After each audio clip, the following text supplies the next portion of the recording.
암 중에서 사망 원인 1위가 위암. 실제 위암 환자분들 중에서 4분의 1은 차라리 죽고 싶다. 먹고 나면 소화가 잘 안 되는 느낌. 트름이 계속 나거나 한 숟갈만 먹어도 명치에 뭔가 어르신들 말로는 돌이 걸려있는 느낌. 이런 게 드는 게 내가 위가 좀 약하구나 느끼시는데요. 위암 환자분들이 가지는 공통점이 좋아하시는 분들이에요.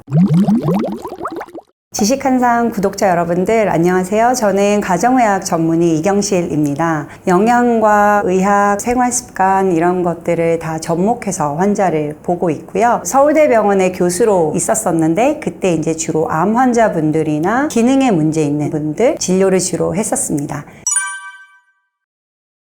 2000년도 이전에는 암 중에서 사망 원인 1위가 위암이었고요. 걸리면 이제 죽을 때구나 이렇게 생각하는 진짜 실제 무서운 병이었어요. 그런데 이제 2000년도 이후에 조기 검진 2년에 한 번 거의 무료로 10% 돈만 내시면 할 수 있게 되면서 많이 조기 발견이 됐어요. 그래서 지금은 위암으로 죽는 분들은 거의 없으세요. 그래서 사망 원인으로는 좀 떨어지게 됐고, 다만 여전히 무서운 이유는 위를 어쨌든 좀 잘라내게 되거든요. 그로 인해서 불편한 일들을 계속 평생 경험하면서 지내셔야 되니까 먹는 거가 항상 마음대로 안 되기 때문에 오는 스트레스, 그리고 삶의 불만족 이런 게 좀 큰 것 같아요. 그리고 실제 위암 환자분들 중에서 4분의 1은 차라리 죽고 싶다 이렇게 얘기한다고 하는 연구 보고도 있거든요. 그래서 다르게 말하면 죽고 싶다고 느낄 정도로 이제는 죽지 않는 병이 됐는데 그 삶의 질은 정말 많이 떨어지니까 그런 면에서는 좀 무서운 병이 아닐까 이렇게 생각합니다. 초기에 발견되면 수술로 완치, 그러니까 그 암 조직을 떼어낼 수 있으니까 암이 없는 사람이 될 수 있어요. 이제 소화 기능이 좀 떨어지는 게 문제가 되는 거죠.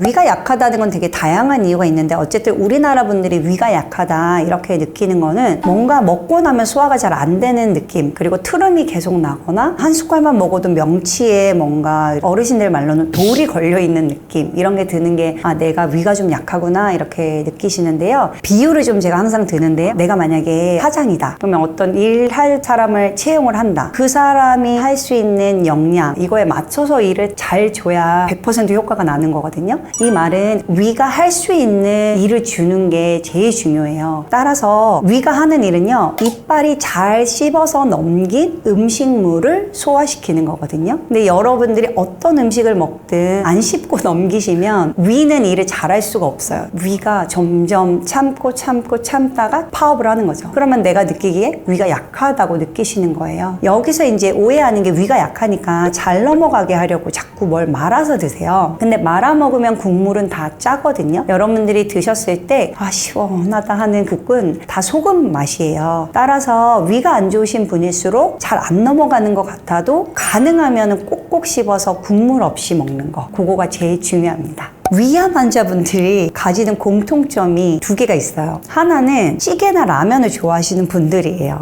무슨 말이냐면, 위암은 어쨌든 음식물이 위를 지나가면서 뭔가 문제를 일으킬 만한 거에 노출이 되는 건데요. 가장 센 게 짠 음식이에요. 실제 유럽은 예전에 위암이 진짜 심한 암이었고 실제 환자들이 많았는데, 냉장고가 보급이 되기 전에는 서양 사람들도 소금에 절여서 염장식품으로 보관을 했다가 먹었거든요. 그 과정에서 발암물질이 생기는 거고, 냉장고가 보급이 되면서 신선식품을 먹게 된 거죠. 그러니까 위암 발병률이 확 떨어졌는데, 우리나라는 이제 냉장고에 염장식품을 보관해서 오래오래 먹어요. 그러다 보니까 우리나라가 전 세계 실제 위암 1위 국가고요. 두 번째 특징이 있는데요. 기질의 문제인데, 완벽주의이신 분들이 많이 계세요. 이제 내 기준도 높고 되게 뭐든지 확실하게 해야 되고 이런 분들이 많으시고 거든요. 그래서 그 자체가 정신적 스트레스를 많이 줘요. 스트레스가 암을 일으키냐, 그 연구에서는 항상 그렇지 않다 이렇게 나오는데, 스트레스보다 그 스트레스를 받아들였을 때 내가 어떻게 반응하고 소화하느냐, 그게 결국에는 또 암으로 가는 중심에 있는 변곡점이거든요. 이제 위가 안 좋으신 분들, 소화불량이 항상 있는 분들은 좋게 말하면 좀 섬세하고 나쁘게 말하면 좀 예민하세요. 이런 거를 좀 컨트롤하고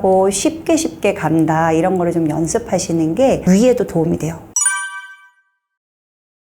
소화가 안 되고 명치가 항상 답답하고 이런 분들이라면 내가 만약에 40살이 넘었다, 내시경에서 큰 문제가 없는데 내가 계속 소화가 안 된다 하면 식사를 조금 조절하시는 게 가장 효과적인데요. 여자분들은 떡볶이를 안 먹으면 되고요. 남자분들은 라면에 돈가스 드시는 거를 조금 줄이시면 돼요. 특히 여자분들은 떡볶이를, 저도 떡볶이를 진짜 사랑하지만 정말 소화하기가 어려워요. 특별히 영양소도 별로 없거든요. 근데 맵고 짠 음식이거든요. 그래서 이게 소화를 좀 잘 안 되게 만들고, 그래서 내가 소화가 잘 안 된다, 근데 여자다 그러면 이런 분식류를 조금 조심하면서 드셔야 되고, 두 번째 되게 전형적인 상황이 아침 점심은 약간 대충 드시고 오후에 이런 분식을 많이 먹으면 좀 탈이 나는 경우가 많아요. 내가 소화가 안 된다면 최대한 한 번 먹을 때 양을 1인분보다 적게 해서 규칙적으로 드시면서 개선시켜 나가는 게 제일 중요해요. 위암 환자분들을 보면서 제가 최대한 안 먹으려고 하는 거는 찌개랑 라면에 국물이에요. 어떤 음식이든 제가 국을 먹으면 국물은 거의 남기려고 노력을 하고요. 국물이 항상 나도 모르게 들어오는 짠 음식이 되는 거거든요. 이론상 100점은 라면도 안 먹고 찌개도 안 먹고 뭐든 다 신선한 식품을 먹는 거지만 우리가 그것만을 위해서 살진 않거든요. 그래서 우선순위를 정하는데 내가 사회적인 여건, 친구들이랑 밥 먹을 때 나만 또 예민하게 나는 찌개 너무 극혐 막 이럴 순 없잖아요. 이거를 다 같이 시키는데 저는 최대한 건더기 위주로 먹고, 사실 저도 면을 되게 좋아했는데 환자분들을 보고 저도 의학 지식을 좀 제대로 공부하다 보니까 아, 요게 이제 컨트롤이 되게 중요하구나. 아예 안 먹는 거는 비현실적인데 가능하면 국물은 좀 남겨야겠다. 그래서 오히려 저는 국은 젓가락으로 먹어요. 그래서 젓가락으로 먹을 수 있는 것만 먹어요. 제가 환자분들 항상 위내시경 하시면은 위축성 위염이나 장상피 화생 이런 소견을 듣는 경우가 있어요. 위축성 위염은 위가 점막이 위축이 돼서 얇아진 걸 말해요. 그래서 위 점막에 있는 세포들의 기능이 떨어지는 건데, 제가 확실히 말씀드릴 수 있는데 이런 분들이 1년 동안 국물을 안 드시잖아요. 그럼 그 다음 해에 그냥 위염으로 돼요. 많이 좋아지세요. 그런 분들은 정말 많이 봤어요.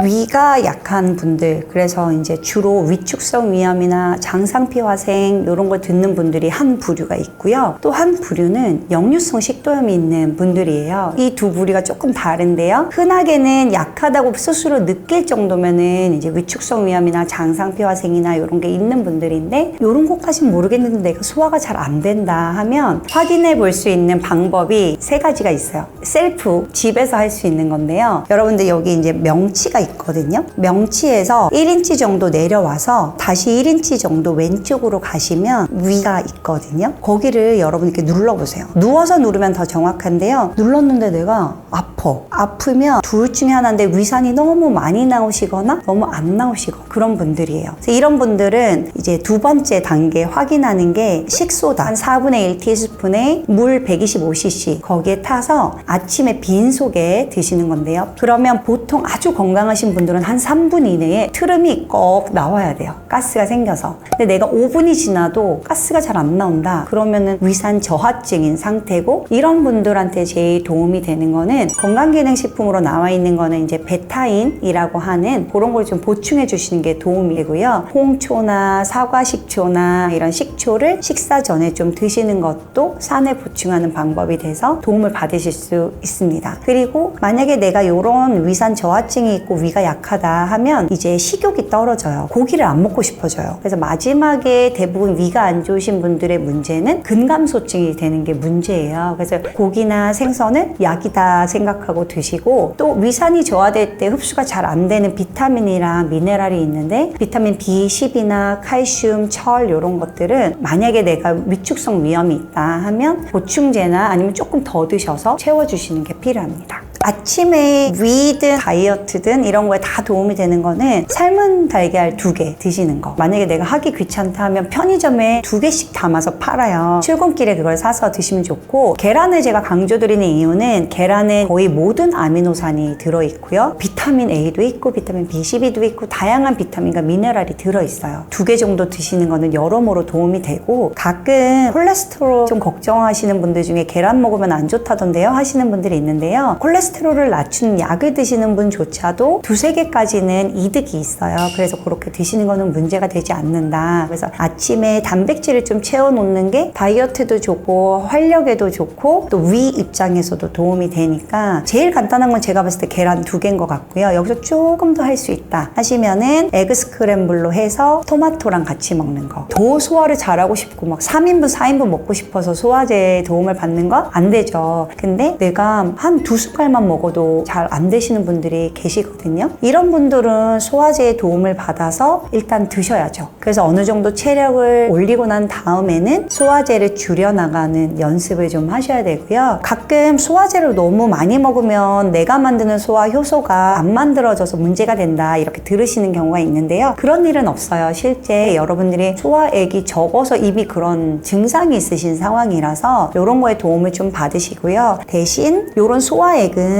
다 아미노산으로 만들어지는 거거든요. 그러니까 내가 몸에 단백질도 충분히 있고 충분한 영양소가 들어오면 다시 잘 될 수 있으니까 소화제의 도움을 받아서 충분히 영양 공급을 시킨 다음에 줄여나간다. 다만 제산제는 왜 우리 술 마시기 전이나 아니면 속 쓰릴 때 이렇게 드시는 게 있는데요. 제산제는 너무 오래 드시게 되면 위산 분비가 실제 좀 줄어요. 우리 위는 충분히 강산이어야 기능도 할 수 있고 비타민이나 미네랄도 충분히 흡수할 수 있는데 그 기능이 떨어져서 점점점 기능성 소화불량증을 강화시킬 수 있거든요. 그래서 제산제는 조금 주의하시는 게 도움이 됩니다. 저는 어쨌든 꼭꼭 씹어서 천천히 먹는 게 가장 중요하다고 생각하는데요. 조금 소화력이 떨어지거나 나이가 좀 들어가면은 내가 좀 위가 약하다? 그러면 그럴수록 더 꼭꼭 씹어 먹어야 되고 더 천천히 드시려고 노력해야 돼요. 심혈관 질환은 통틀어서 가장 치명적인 질병이고요. 과거에도 그랬고 여전히 치명적이고 미래는 더 그렇죠. 우리 몸에 4가지 독성이 있거든요. 담배, 술, 지질 독성. 요 지질 독성에 가장 영향을 많이 주는 게 얘네가 세포를 빠르게 노화시키고 당뇨도 만들고 동맥경화도 만들고 암도 만들고 치매도 만들고 우리나라에 고속도로가 쫙 있잖아요. 근데 여러분들이 이제 어떤 다리가 무너져서 거기에 차가 갈 수 없게 됐다. 아니면은 이렇게 추석이나 설날에 교통체증이 있어서 부산까지 가는데 8시간 걸렸다. 그런 일이 이제 이 몸에서 일어나는 거죠. 그러니까 혈관은 우리 몸에 우리나라로 치면은 도로 같은 거고 큰 혈관은 고속도로고 말초혈관은 이제 국도 같은 건데요. 이 혈관들은 다 각자 조직과 장기에 영양분과 산소를 공급하는 일을 해요. 근데 이게 배달이 잘 안 되면 장기는 기능을 할 수 없게 되는 거죠. 그래서 사실은 우리 몸에서 제일 중요한 게 뭐냐 물으시면 뭐 뇌일 수도 있고 뭐 다양한데 저는 혈관이 진짜 제일 중요하다 이렇게 생각이 들어요. 일단은 심혈관 질환은 인간에게 통틀어서 가장 치명적인 질병이고요. 실제 우리나라 사망 원인 1위는 암이긴 한데요. 그 암은 단순히 하나의 암이 아니에요. 우리 몸에 몇십 가지 암을 합쳐가지고 1위예요. 근데 2번째 원인은 심혈관 질환이거든요. 그러니까 단독으로 2위니까 예를 들어 뭐 암 중에 폐암이랑 비교를 한다거나 암 중에 위암이랑 비교를 한다거나 그러면 이제 독보적 1위가 되는 거죠. 여전히 치명적이고 과거에 그랬고 미래는 더 그렇죠. 그러니까 나이가 들면 들수록 혈관은 정말 계속 기능을 할 수 있어야 젊음을 유지할 수 있으니까요. 예를 들어서 심근경색이나 중풍 요게 40대 초반에도 있는 분들 계시거든요. 그런데 이런 분들도 적시에 관리만 잘하면 예방할 수 있었던 건데 젊었을 때는 다른 여러 혈관들이 전반적으로 건강하니까 어느 한 영역이 문제가 돼도 회복이 조금 빨리 되는데요. 나이가 들어서는 이 혈관뿐만 아니라 이 회복에 도움이 되는 근육이 좀 줄어드는 문제 이런 것 때문에 좀 더 느리게 돼요. 그래서 예를 들면 아주 침습적인 치료들 그러니까 수술을 크게 한다거나 이런 거는 이제 나이가 들어서는 하기가 좀 어렵겠죠. 우리 몸에 한 4가지 독성이 있거든요. 들어오면 이제 막 비상사태로 만드는 첫 번째는 담배예요. 2번째는 이제 술, 그리고 3번째가 지질 독성, 4번째 당 독성인데 지질 독성부터 말씀드릴게요. 지질 독성은 어떤 때 생기냐면 지방이 없어야 되는 장기에 있을 때 독성을 유발하는 거예요. 지방세포가 지방을 갖고 있는 건 정상. 근데 얘가 내가 가지고 있는 지방세포에 다 채웠는데도 계속 들어오면 그 다음에 어디다가 쌓냐면 내장 위장에 쌓여요. 그리고 간은 원래 지방이 있으면 안 되는데 거기에 끼죠. 그거를 우리가 지방간이라고 하죠. 그리고 나이가 들면 근육에도 지방이 끼고요. 췌장에도 지방이 껴요. 얘네들은 계속 염증을 만들어내기 때문에 그 장기의 기능을 계속 떨어뜨려요. 근육에 지방이 너무 껴있으면 근력이 떨어지고 지방간에 지방이 계속 껴있으면 간 기능이 떨어지고 나중에 간경화, 간암 이렇게 갈 수 있고요. 내장 지방에 껴있으면 그걸로 거의 모든 만성 질환이 생기는 거죠. 그래서 이제 지질 독성은 그런 특징이 있고요. 요 지질 독성에 가장 영향을 많이 주는 게 트랜스 지방. 트랜스 지방은 천연물에는 많이 있진 않아요. 물론 우리도 다 조금씩 갖고 있지만 가공하는 과정에서 많이 생기고 그래서 이제 식품 산업에서는 그거를 어느 정도 규정을 지어 놓는데요. 예전에 이런 게 발전하지 않았을 때는 그냥 막 만들었는데 WHO에서 이제 이거를 관리하게 되면서 이제 규제를 좀 하게 됐어요. 근데 우리나라는 0.5g 미만이면 0.5g 미만이라고 이제 표시하면 되고 0.2g 미만이면 제로라고 표시할 수 있어요. 무슨 말이냐면 제로도 제로로 표시하고요. 0.19g도 제로로 표시하고 있어요. 그래서 과자를 소포장한 거를 여러분이 0.19g이 있는 거를 10개 먹었다. 그러면은 제로인 줄 알고 먹었지만 그날 먹으라고 하는 트랜스 지방 양보다 많이 먹게 되는 일이 생길 수 있어요. 요거를 가장 손쉽게 알 수 있는 방법은 뒤에 어떤 성분이 들어있나 이런 걸 보는 게 습관이 되시는 게 중요한데요. 쇼트닝이나 경화유 이런 말이 있으면 필연적으로 트랜스 지방이 들어갈 수밖에 없어요. 그래서 이런 게 있으면 내가 최대한 좀 절제해서 먹어야겠다. 요거를 기억하시면 돼요. 진짜 간단한데요. 먹으면 약간 웃음이 나는 그런 데 다 들어있어. 그래서 먹으면 막 행복해지는 바삭바삭한 느낌? 요런 데 다 들어있습니다. 빵집에 가면 맛있는 빵들 쫙 있는데 거기도 다 조금씩 쇼트닝이나 경화유 이런 게 들어가죠. 페스츄리, 케이크, 그리고 도너츠, 닭튀김, 감자튀김, 햄버거, 피자 등등등 있습니다. 그리고 이제 트랜스 지방은 전 세계 어느 나라든 가이드라인은 피하라고 돼 있어요. 그리고 포화 지방은 줄여라라고 돼 있어요. 그리고 불포화 지방산은 충분히 먹어라 이렇게 돼 있는데요. 이제 어쨌든 포화 지방도 적당히 먹을 때는 우리 몸에 도움이 되는데 과하게 먹었을 때는 비슷하게 영향을 주고요. 얘네가 우리 혈관에 어떤 일이 생기냐면 아까 말씀드린 것처럼 이제 과했을 때 문제예요. 스파이크, 이렇게 싸대기를 때리는 거죠. 그러면 혈관벽이 스스로를 보호하기 위해서 더 단단하게 만드는데 우리 혈관벽에 이제 내경은 이렇게 한정돼 있잖아요. 그러니까 여기서 더 단단하게 만들다 보니까 점점 좁아지는 거고 그게 점점 좁아지다가 어느 순간 다 채워버리면 막히는 거고 막히면 혈류가 공급이 안 되면 그 장기는 썩는 거고 그러면 우리는 응급실에 실려가는 거. 항상 기억할 거는 뭐든 내가 혹시 내 혈관에 따기를 때리고 있는 건 아닌가? 이걸 항상 생각하고 조금씩 절제하시는 게 필요해요.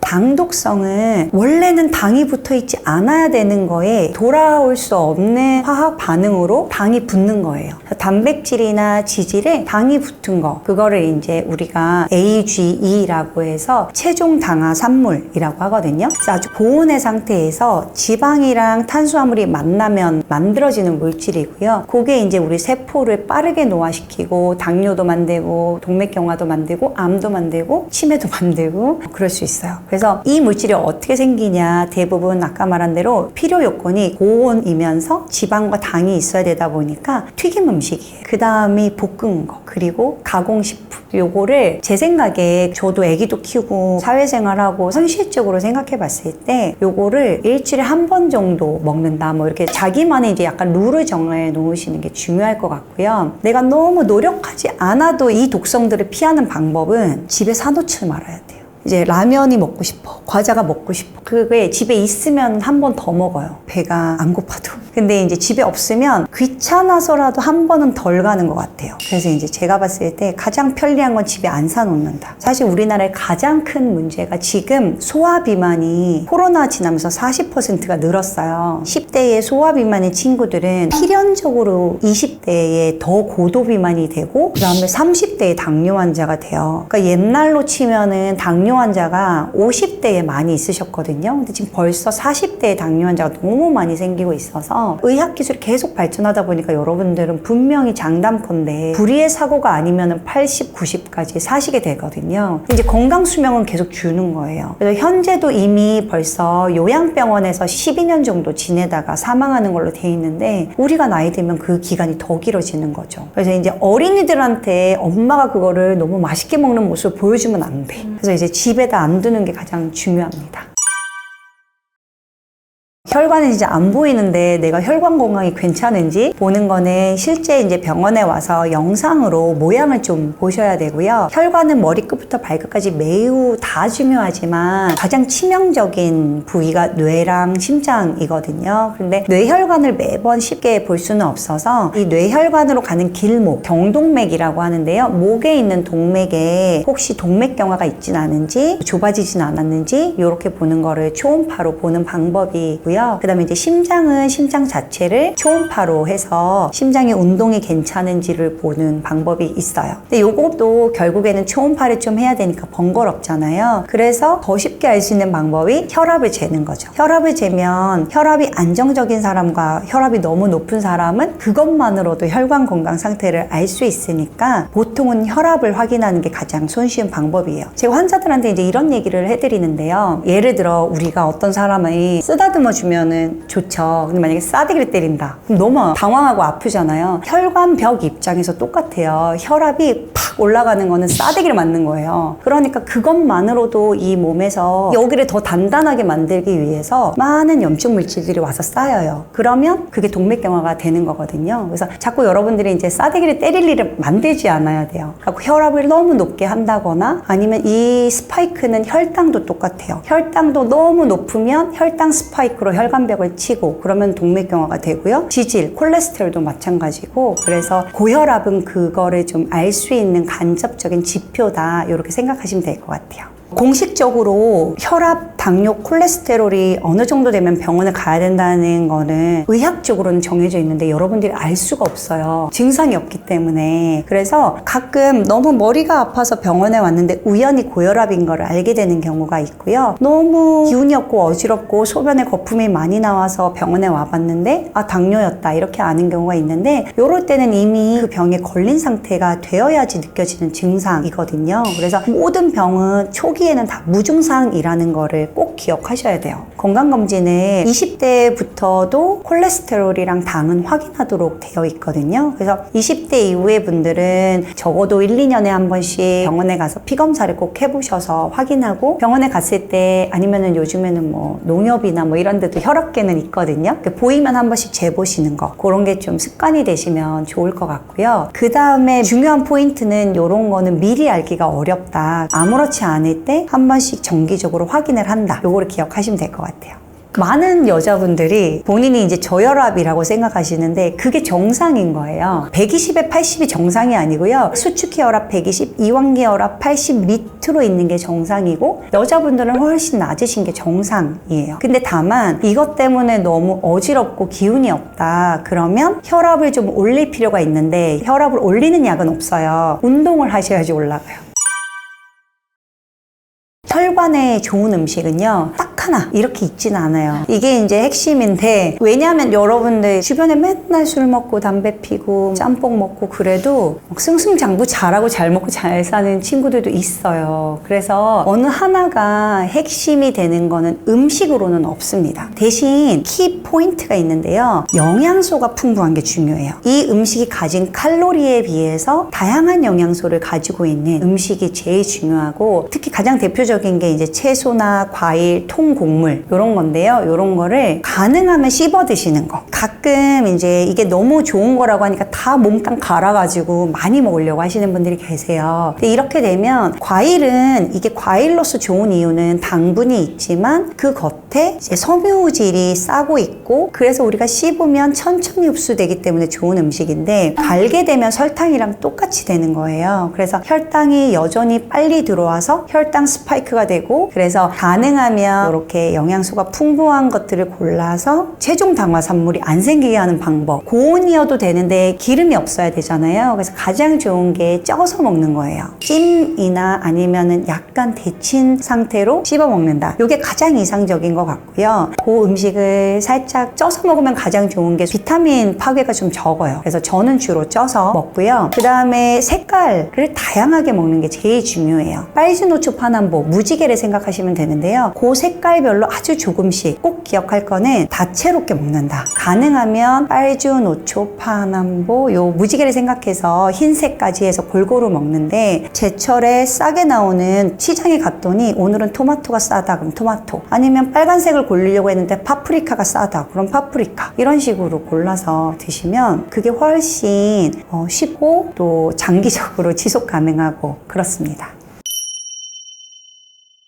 많은 분들이 암을 무서워하는 이유는 막 머리카락도 빠지고 구토도 하고 이런 것들을 보니까 무서워하시는데요. 너무 이상하게 소화가 안 된다, 구토를 하시거나 등이 아프거나 당뇨가 갑자기 확 생기거나 나빠지거나, 조기에 발견하면 수술로만 완치가 되는 암들이 있어요. 대장암도 대표적으로 그렇고, 심지어 췌장도 아주 초기에 발견하면 그것만 도려내면 되는 경우가 많이 있고요. 그래서 제가 추천드리는 거는 이제 만약에 어떤 공간에 여러분이 3명 있다. 그럼 그 중에 한 사람은 반드시 암 환자가 되는 그런 확률이거든요. 우리는 되게 장수하고 싶어하는 열망이 엄청 큰 나라예요. 그래 이제 코로나 때 보면 알 수 있는데, 유럽 사람들은 마스크 쓰라고 하면은 나의 자율권을 침해하지 마라. 그러고는 막 그냥 걸리면 걸리는 거지, 죽으면 죽는 거지, 인생이 그렇지, 이렇게 생각하는데, 우리는 막 어떻게든 감염이 안 되려는 그런 게 있어요. 그래서 이 삶의 의지가 되게 큰 민족 중에 하나고, 암은 아주 예전부터 암 진단 그 자체보다 그 이후에 가는 삶의 여정이 너무 고통스럽기 때문에 그거를 이제 좀 본 사람들은 당연히 다 무서워하게 되는 거죠. 저는 되게 큰 대학병원에 있었기 때문에 암이 살면서 4개 생기는 분도 계시고요. 처음에 어떤 위암이 있으셨는데 몇 년 뒤에 또 폐암이 생기시고, 그 다음에 유방암에 뭐 이렇게 생기시는 분들도 있고, 그 다음에 이제 모르고 지내다가 되게 젊은 분인데 이제 위암, 그런 건 되게 안타까운 것 같아요. 왜냐하면 우리나라 같이 병원 가기가 쉬운 나라가 없는데, 뭔가 자기 생활이 바쁘고 그런 이유로 미리미리 이제 좀 확인해보지 못해서 놓쳤던 것들, 그게 좀 안타까운 것 같아요. 암세포는 지금도 우리 몸에 생겨요. 생겼다가 우리 몸의 면역세포가 걔를 죽이고, 그래서 계속 싸우고 이기고 막 이렇게 하고 있는 거거든요. 그래서 하루에도 여러 번 생겼다가 없어지는데, 이게 이 균형이 우리가 이제 점점 지게 되면 암세포가 일정 개수 이상이 되면 암이라고 우리 눈에 보이는 거거든요. 이렇게 되면 이제 문제가 되는 거라서 요 전에 관리하는 것만 잘 하시면은 큰 문제가 없죠. 근데 이제 문제는 암은 어떤 암이든 초기 증상은 무증상이라는 거예요. 예를 들어 이제 TV에 가장 우리가 무서워하는 암은 췌장암이거든요. 췌장암의 증상 이렇게 검색하면 등이 아프고 소화가 안 되고 뭐 이런 얘기가 있어요. 그래서 환자들이 이제 한동안 췌장암이 막 한번 이슈가 되면 등이 아프다고 많이 오시거든요. 근데 이제 대부분의 이유는 췌장암은 아니죠. 그리고 이미 등이 아파서 췌장암이 있는 상태는 조금 늦으신 상태긴 해요. 고열 중에서 불명열이 있어요. 열이 날 만한 원인이 있지 않은데 계속 열이 나는 분들은 이제 2가지로 확인해야 되는데요. 어떤 결체 조직에 문제가 있나, 암이 있나, 이런 거를 보게 되는 거죠. 고열은 이제 주로 어린이들 암 중에 이제 뭐 백혈병이나 이런 거에 좀 동반되는 경우가 있고, 그다음에 림프에 문제가 되는 경우에 동반되는 경우가 있어서 확인을 하는데, 이게 또 똑같은데요. 고열이 있다고 다 암을 걱정할 필요는 없죠. 그냥 감기인 경우가 99.9%인 거예요. 그런데 이제 우리가 의학적인 측면에서 여러분들과 우리가 보는 관점이 다르다는 걸 이해하셔야 돼요. 내가 의사인데 체중이 빠지는 분이 온다. 만약에 젊은 분이 체중 감소로 온다. 그럼 암을 제일 먼저 의심하진 않아요. 여자분들은 뭐 갑상선 기능이 문제가 있나, 아니면 당뇨가 있나, 뭐 이런 거를 확인을 하고, 중년 이상이다. 그러면 반드시 모르고 지나가는 암이 있는 건 아닌지 확인하도록 돼 있는 게 가이드라인이에요. 여기서 포인트가요, 체중 감소와 고열이 암의 증상일 수는 있는데 초기 증상은 아니에요. 암이 있으셔서 나타난 어떤 결과인 거죠. 내가 체중이 빠진다고 해서 암을 생각할 필요는 없지만 우리는 체중이 빠진 환자가 왔을 때 그런 문제가 없는지를 본다. 제가 계속 강조하는 이유는 일반 건강한 분들이 괜히 너무 걱정하시게 되니까 내가 앞에 건강검진을 잘 했으면 그런 거는 크게 염려하실 필요는 없습니다.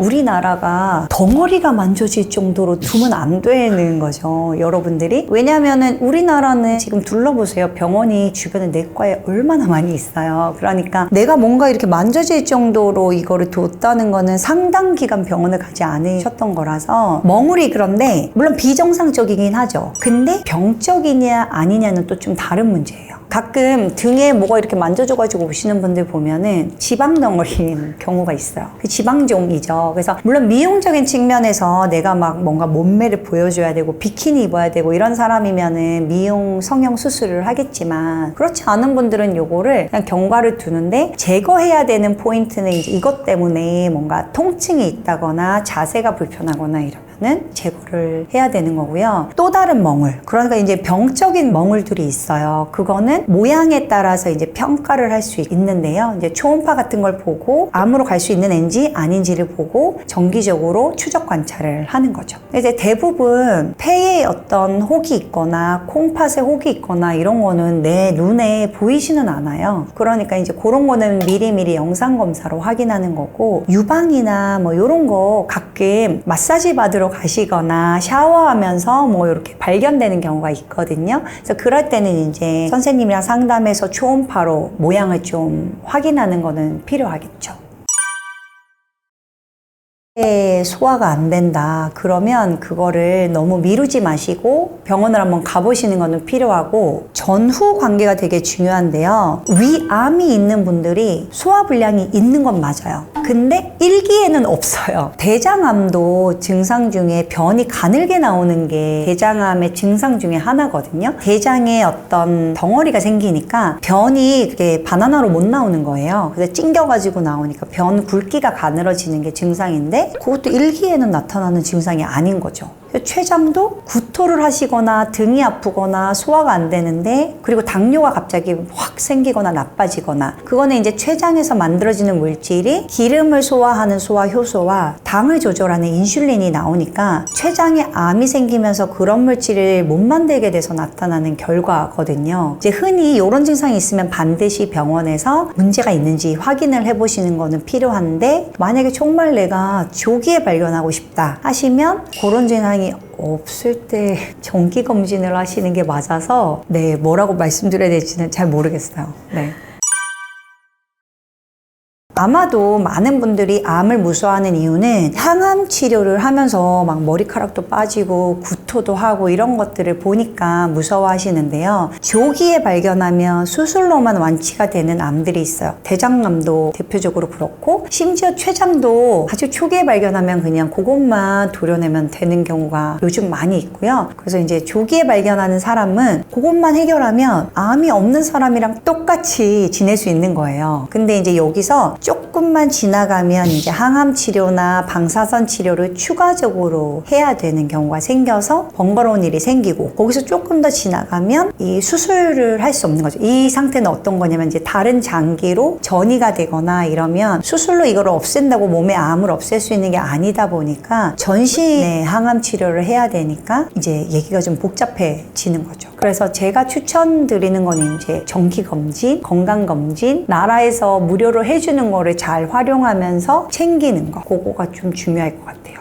제가 항상 환자분들한테 말하는데, 생일에 할 일, 내 생일에 할 일, 뭐 이렇게 막 술 마시고 파티하고 이거 할 일이 아니라 내 생일이 있는 달에 건강검진을 하세요. 내 생일이 있는 달에 건강검진을 하면 잊어버릴 수가 없어. 예를 들어 내가 4월이 생일이다 그러면 그 달에는 내가 건강검진을 해야지. 젊으신 분들은 막 모든 영상검사를 다 하실 필요는 없지만 혈당이나 콜레스테롤이나 소변검사 이런 거를 병원에 가서 상담하고 하셔도 되고요. 그 다음에 더더욱 더군다나 질병이 생기신 분들이 있어요. 고혈압이나 당뇨 이런 분들이 1년에 한 번 꼭 확인하셔야 되는 검사들이 있거든요. 이런 것도 생일이 있는 달에 해놓으면은 잊어버리지를 않아요. 그래서 내가 바쁘지만 생일이 있는 달에는 내 자신에게 선물을 준다. 그래서 요거 좀 챙겨주겠다. 이렇게 선택하시면 좋을 것 같아요. 근데 이제 이게 득과 실이 있는데요. 쓸데없는 걱정을 만들긴 해요. 그러니까 이제 걱정을 전혀 안 해도 되는데 그냥 막 물혹 같은 게 생기는 바람에 이거를 뭐 의사가 몇 개월 뒤에 또 오세요, 1년 뒤에 또 오세요 이러면 이게 크기가 커지는 것도 아닌데 왜 이렇게 계속 돈을 써가지고 해야 되나, 아니면 이게 나중에 문제가 되진 않을까,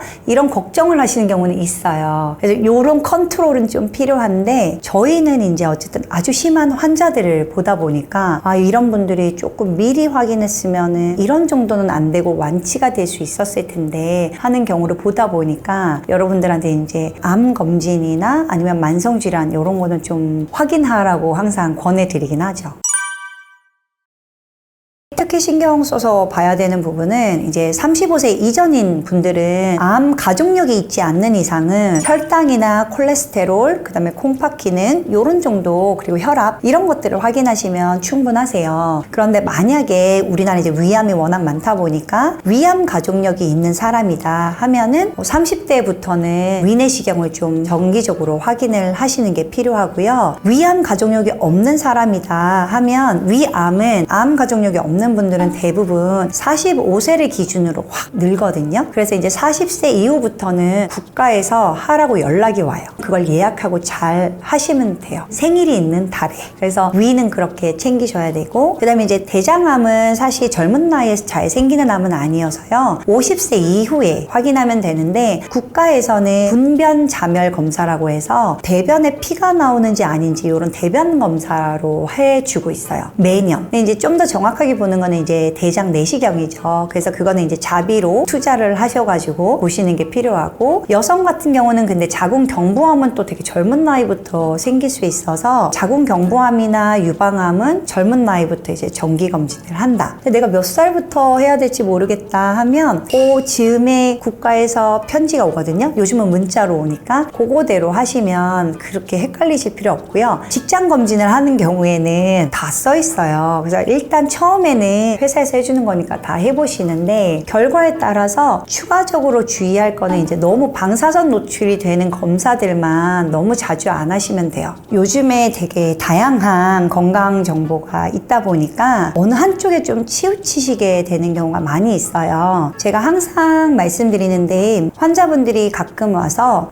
마그네슘이 몸에 좋은데 얼마큼 먹는 게 좋을까요? 뭐 코엔자임 Q10이 진짜 좋은가요? 이렇게 물으시거든요. 제가 항상 예시를 들어드려요. 내가 공부를 잘하려면, 수능을 잘 보려면 국어만 100점 맞아서는 불가능해요. 영어만 잘해서도 불가능해요. 국어, 영어, 사회, 과학, 수학 다 골고루 잘해야 돼요. 근데 여러분들이 항상 생각해야 되는 게 코엔자임 Q10, 마그네슘 이런 게 비유를 들면 미술 같은 거예요. 국영수가 아니야. 그러니까 항상 생각할 때 이게 내 건강에 정말 중요한 건가? 정말 뿌리에 있는 건가? 그냥 그저 나뭇잎 같은 거 아닌가? 이걸 항상 생각하셔야 돼요. 제일 중요한 거는 밸런스랑 컨트롤인데요. 기억할 거는 내가 너무 어느 하나에 극단으로 가고 있는 게 아닌가. 잠깐 서서 컨트롤하고 밸런스가 맞나? 요거를 좀 꼭 기억하셨으면 좋겠습니다. 당뇨 환자들이 매일 먹어야 되는 게 있긴 있어요. 당뇨 환자는 그냥 영양의학이라고 생각하면 될 것 같아요. 우리나라는 2형 당뇨가 훨씬 많고요. 더 문제는 원래 당뇨는 체중이 나가는 사람이 나중에 관리가 안 될 때 생기는 게 당뇨인데, 우리나라는 되게 날씬한 분들이 당뇨인 경우가 많아요. 이 말은 당 스파이크가 오면은 감당을 못해. 근데 우리나라는 한식 문화이기 때문에 탄수화물을 많이 먹을 수밖에 없거든요. 이거를 최소한으로 하는 거. 결국에는 식후혈당을 가장 천천히 올리는 게 이제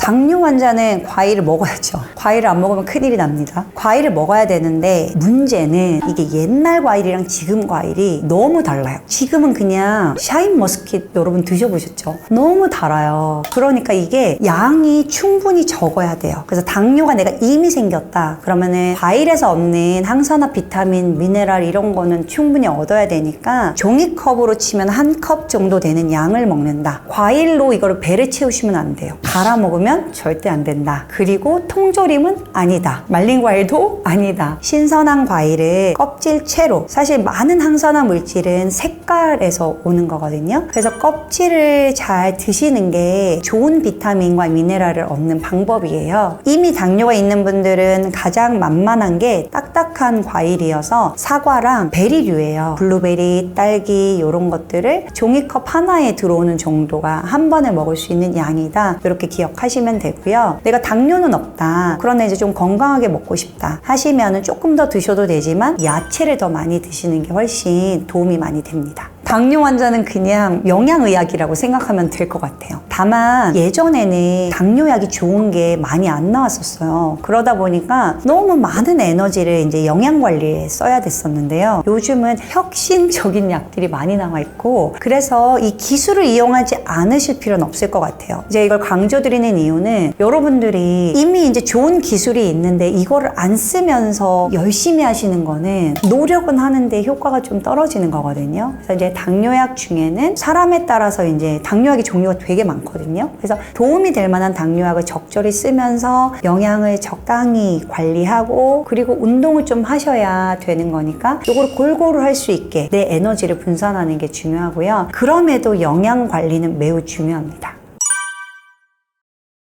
당뇨 환자들이 매일 먹어야 되는 게 있긴 있어요. 말씀드린 것처럼 당뇨가 왜 되냐, 사실 우리나라는 그렇게 당뇨에 뭔가 유전적인 문제를 타고나는 분들이 많이 없거든요. 유전적인 문제나 태어날 때부터의 문제는 대부분 1형 당뇨예요. 근데 우리나라는 2형 당뇨가 훨씬 많고요. 더 문제는 원래 당뇨는 좀 이렇게 체중이 나가는 사람이 나중에 관리가 안 될 때 생기는 게 당뇨인데, 우리나라는 되게 날씬한 분들이 당뇨인 경우가 많아요. 그 이유는 같은 체격이었을 때 서양인에 비해서 췌장의 기능이 한 30% 정도 떨어져 있어요. 이 말은 당 스파이크가 오면은 이게 감당을 못해. 그래서 이 혈당을 빨리 많이 올리는 음식들을 최대한 줄이셔야 돼요. 근데 우리나라는 또 이제 한식 문화이기 때문에 기본적으로 탄수화물을 많이 먹을 수밖에 없거든요. 근데 이게 이제 정제 탄수화물로 바뀌어버리면 당이 빨리 오니까 이거를 최소한으로 하는 거. 그러니까 결국에는 식후 혈당을 천천히 올리는 음식을 매일 먹는 게 중요한데, 식후 혈당을 가장 천천히 올리는 게 이제 야채죠. 그리고 그 다음은 생선이나 고기 같은 단백질. 그래서 이런 거는 매일 드셔야 되는데 대신 많이 드실 필요는 없어요. 오히려 야채를 너무 많이 먹으면 경험하시는 분들이 있겠지만 속이 더부룩해요. 식이섬유는 우리가 소화할 수 없는 성분이니까 가스가 계속 차서 뭔가 답답한 느낌이 들 수 있고, 단백질은 또 너무 많이 드시게 되면 필연적으로 포화지방이 들어오다 보니까 이걸로 인해서 혈관에 또 문제가 생기는 거죠. 그래서 단백질은 한 번에 우리가 먹을 수 있는 양이 한 20g 정도라고 돼 있고, 고기로 치면 한 100g 정도예요. 식당에 가면 1인분으로 나오는 게 이제 200g이잖아요. 그렇게 스테이크 말고 고기 반찬으로 이제 적당히 먹는 거, 그거는 매일매일 하시는 게 오히려 도움이 됩니다. 당뇨 환자가 챙겨 드시면 좋을 만한 거가 나이대별로 좀 다른데요. 너무 젊으신 40대 전후의 분인데 당뇨 환자가 됐다거나 당뇨 전 단계가 되셨다는 분들은 대부분 너무 많이 먹어서 그런 거기 때문에 뭐든 안 먹는 게 제일 좋아요. 식사량을 줄이고 다이어트를 하시는 게 어떤 영양제를 드시는 것보다 훨씬 이득이 커요. 그리고 50대 이후의 분들은 이미 많이 높아진 혈당을 복구할 수 있는 근육이 부족한 경우가 많이 있거든요. 그래서 이런 분들은 단백질을 좀 충분히 드셔야 되는데, 마침 또 이런 분들은 소화력이 떨어져서 단백질을 충분히 먹기가 어렵다, 아니면 고기 같은 건 전혀 먹고 싶지가 않다 하면 단백질 보충제를 좀 활용하시는 게 도움이 될 수 있고요. 또 더 연세가 있는 분들은 당뇨약이나 고지혈증약이나 이런 거 드시다 보면은 근육의 운동을 도와주는 에너지를 만드는 데 필요한 코엔자임 Q10이나 이런 게 좀 부족해지는 경우가 있어서 그런 거를 좀 보충해 주시는 거는 도움이 되세요. 모든 분들이 코엔자임 Q10을 강조하지만 50세 이전인 분들이 막 너무 그런 거를 챙기실 필요는 전혀 없으세요. 몸에 이미 충분히 있는 거고요. 비율에 따라 다른 거라고 생각하시면 돼요.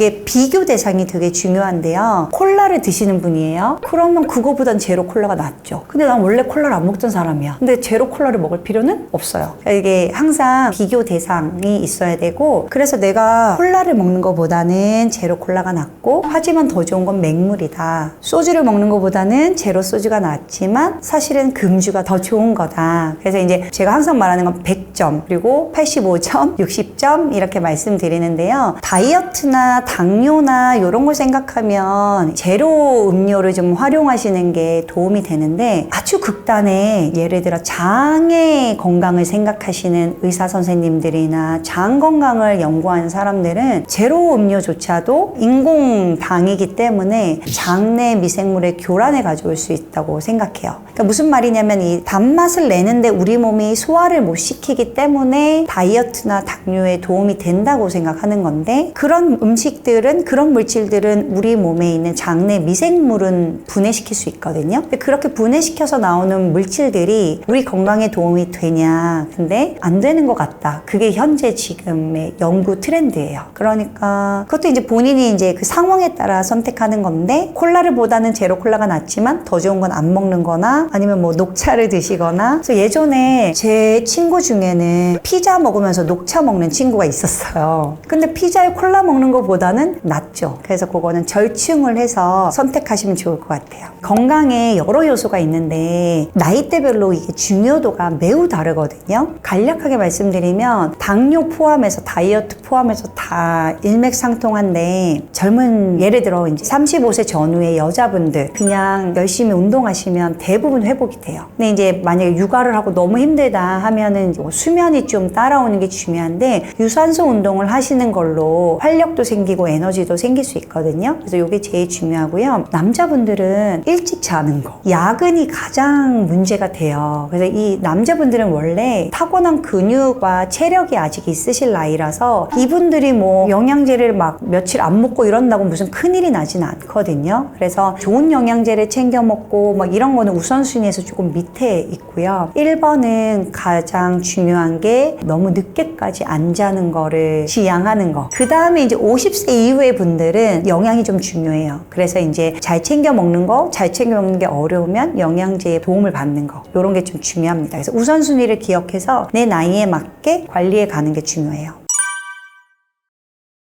당뇨는 이제 저는 근데 영상을 많이 보시는 걸 추천드리기는 하는데, 너무 한쪽으로 된 거를 찾지 않으셔야 돼요. 이게 유튜브는 알고리즘이라는 게 있어가지고 뭐 하나로 잘했다 이런 일은 당뇨는 없어요. 근데 그런 거를 계속 보시면 그런 영상만 계속 추천이 되니까, 내가 당뇨가 이미 있거나 이런 게 걱정이 되면 병원에 오셔서 의사랑 한번 상의를 하시는 거가 매우 중요하고요. 그런데 당뇨는 사실 더 중요한 주치의는 내 자신이 이기는 해요. 그래서 여러분들이 의사나 간호사나 영양사 전문가의 조언을 바탕으로 여러분들의 생활에 대해서 여러분들이 제일 많이 알고 계시잖아요. 의사는 사실 이렇게 얘기하거든요. 당뇨가 있으면 담배는 무조건 끊으셔야 되고, 술도 가능하면 안 드셔야 되고, 가공식품 드시지 않으셔야 되고, 이렇게 얘기하는데 비현실적일 때가 있어요. 예를 들어 제가 가장 인상 깊었던 거는 이제 택시 운전 하시는 분이셨는데, 이분은 이제 가족을 다 부양해야 되니까 병원에 와서 긴 시간 있으면서 검사를 하고 또 자주 와서 확인하고 이러는 자체가 그 하루를 날리게 되는 거니까 수익과 연결이 되잖아요. 그러니까 되게 비현실적인 얘기인 거예요. 그리고 또 직장생활 하시는 분이 부장님이 먹으라고 하는데 제가 당뇨가 있어서 막 이렇게 소견서를 보여줄 수는 없잖아요. 그러니까 나의 삶에 대해서 가장 잘 알고 있는 거는 나이기 때문에 내 라이프 스타일이랑 의사가 하라는 거랑 비교를 해서 가장 절충안을 두고 나아가는 거, 대신 이러이런 이유로 이런 결정을 했다는 거를 전문가랑 상의를 해서 가는 게 가장 안전하실 것 같아요.